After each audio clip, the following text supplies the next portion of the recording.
อย่างนี้บ้องสุขสบายดีตั้งปีบ้องเชิงเกเปนี้អូនមិនទាន់មាននរណាតែគេម្នាក់នោះមានធ្លំដេញដោលសួរបងពីអាដិនថ្កាពីអាដិនសំសាម្នាក់នេះឬអូបើអូនជួបគេអូននឹងប្រាប់បងជាមូឡោចាំគេថាមេមិនធ្លាប់ក្បត់អូនសំបីមិនដូនតែគឺអូនល្អមិនក្រុមក្រនបើជួបគេអូននឹងប្រាប់ថាគេមានសំណាធំរំខានហើយដើរចេញទៅយកដៃជិតទាំងភ្នែកទ្រង់បែងដូរមិនធ្លាប់គិតចង់បែកពេលនេះទឹកភ្នែកហូរជុំពោបងនឹងនាងថ្មី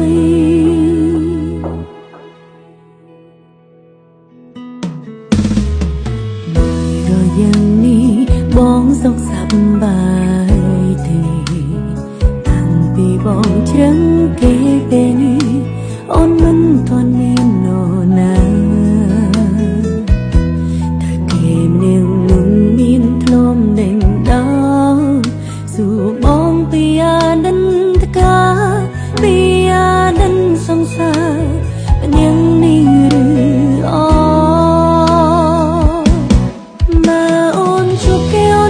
បងជាមល្អរំគេថាមេមិនធ្លាប់ក្បត់អូនសំបីមិនដូនតែគឺអូនអូនល្អមិនក្រុមក្រនបើជួបគេអូននឹងប្រាប់ថាគេមានសំណាជុំរំខានហើយដើរចេញទៅយកដៃជូតទាំងភ្នែកព្រួងបែងដូងមិនធ្លាប់គិតចង់បែកពេលនេះទឹកភ្នែកហូរជូនពោបងនឹង